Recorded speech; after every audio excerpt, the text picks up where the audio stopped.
Nós vamos falar agora sobre o projeto do fim da reeleição. O presidente do Senado, Rodrigo Pacheco, afirmou que a maioria dos senadores é favorável ao fim da reeleição para prefeitos, governadores e para o presidente da República.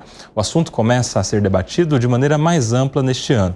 Caso uma proposta surja, a mudança constitucional deve valer a partir de 2030, nas eleições nacionais. Em 2026, o atual presidente Lula, bem como governadores de estado em primeiro mandato, poderão disputar o pleito pela segunda vez seguida, caso queiram. Eu quero saber a opinião de vocês a respeito desta ideia de fim da reeleição. Quem aqui gosta da reeleição e quem aqui quer o fim da reeleição, tal como quer o presidente do Senado, Rodrigo Pacheco, e segundo ele, apoiado pela maioria dos senadores. E aí, Gustavo Segré? Ele quer o fim da reeleição do outro, né? Dele não. Ninguém mexe no meu queixo. O legislativo pode se reeleger, se reeleger e se reeleger. Mas eu vou legislar para que não se reeleja o outro. Eu sou contra a reeleição, mas não me parece que 4 anos seja o suficiente. De qualquer maneira, é uma questão discutível, porque posso argumentar também que se o governo é bom, e estou parafraseando o nosso querido Dávila, 4 anos é pouco, pode ter a possibilidade da reeleição. Se o governo é ruim, 4 anos é uma eternidade. Então não adianta poder se reeleger ou não, dependendo do tipo de governo. Mas lembremos, a Constituição inicialmente não previa a reeleição, foi mudado. Então, voltamos agora a mudar. A minha dúvida é por que mudamos na época e agora voltamos a mudar? E a resposta para a nossa audiência é sempre simples: interesses políticos da época e agora.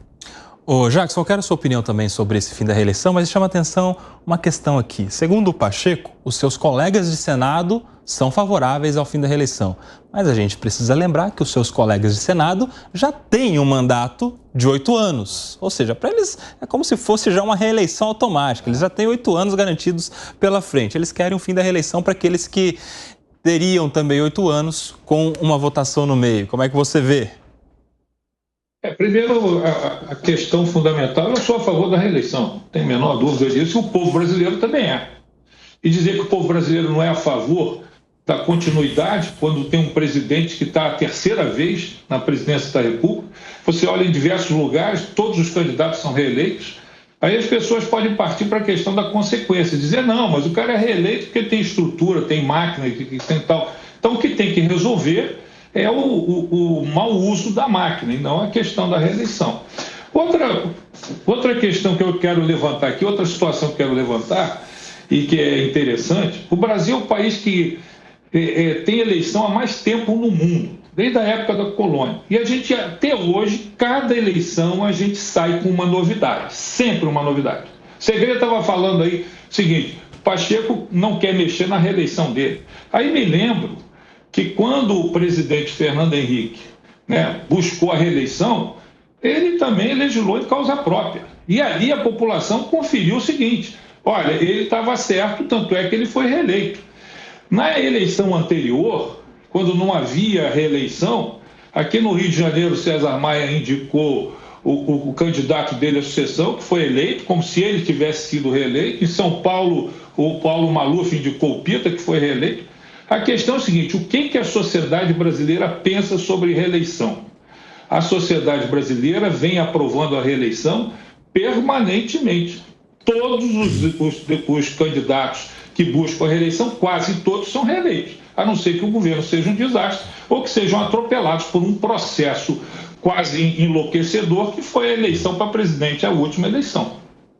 E aí, o Alan Gani, quero a sua opinião. Olha, Koba, eu gosto também da ideia de reeleição, porque o conceito de reeleição, porque você está premiando um projeto que a população escolheu, a possibilidade de continuidade desse projeto, né? Seja ele bom ou ruim, mas a população tem o direito de dar continuidade a isso.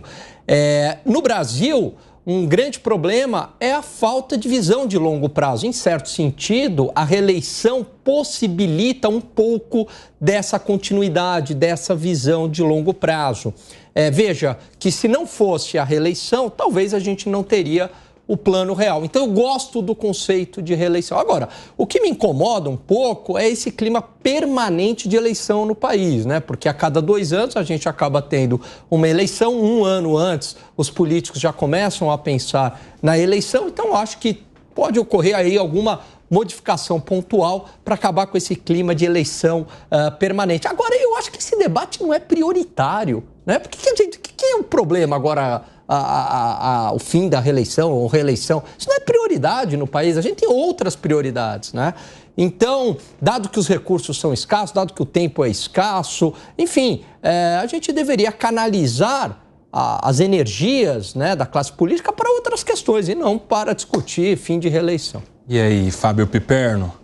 Discutindo o fim da reeleição, ainda que não prioritariamente, porque parece que vai acontecer, segundo o presidente do Congresso, para qual dessas correntes você se filiaria? Pela reeleição ou pelo fim da reeleição? Eu vou concordar com muito do que disseram o Jackson e o Alan, que eu sou a favor da reeleição, também acho que nem de longe é um debate minimamente prioritário, e vou repetir aqui o que eu já disse outras vezes.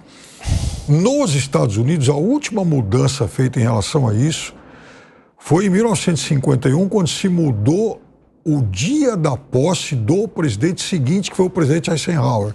Passou de março para janeiro. Dia 20 de janeiro, se cair num domingo, dia 21, segunda-feira. Ponto. Nós estamos falando de 71 anos atrás. Né? A última vez que se mexeu nisso. Bom, de 73 anos atrás, a última posse modificada há 71 anos. De lá para cá, aqui no Brasil, a gente tinha mandato de 5 anos. Aí, virou, no começo da década de 60, parlamentarismo, depois o golpe, depois entre os militares eles mudaram também as regras. Aí, por exemplo, quando acontece a doença lá do Costa Silva, Pedro Aleixo não pôde tomar posse, então já mudou ali. Aí o último presidente militar já não tinha mais 5 anos, tinha 6. O senador Biônico. Foi o senador Biônico em 77. Depois disso, o mandato do último presidente militar foi de 6 anos. Aí o do Sarney seria de 6. A população e o mundo político queriam 4. A Constituinte fechou em 5. E a gente sabe como, né? O que rolou na época. Depois esse mandato mudou para 4 anos. Depois 4 com direito à reeleição. Quer dizer, muda toda hora. Quer dizer, se por acaso alguma peninha não estiver bem e tal, não estiver caindo, né, da forma como tem que ser, muda. Quer dizer, não pode ser assim, não pode. O Brasil precisa de segurança de regras. Então, mude-se aí, por exemplo, o fim da reeleição para mandato de senador. O cara já fica lá 8 anos, ainda pode se reeleger. O Suplicy, por exemplo, ficou 24. O Sarney, se contar o primeiro ciclo com o último, ficou acho que até mais que isso. E aí não vai mexer enfim, na duração do mandato deles? E deputado, pode se reeleger indefinidamente? 24 anos como senador são apenas 3 eleições, né? Parece muito pouco para o tanto de tempo de poder, né? Fala, não, ele é dos nossos. Perfeito que o Piperno falou, nada a acrescentar. Eu estou estranhando muito vocês, todo mundo concordando aqui. A gente vai até... Como foi o voto dissonante, sim, eu quero justificar. Quando você sabe que tem uma reeleição no futuro, as medidas que você tem que tomar, na minha opinião, quando tem alguma crise, são demoradas porque está olhando na reeleição. Então não faz todas as coisas que deveriam fazer. Olha a quantidade de mudanças que fez o Temer, sabendo que era um presidente que era de transição.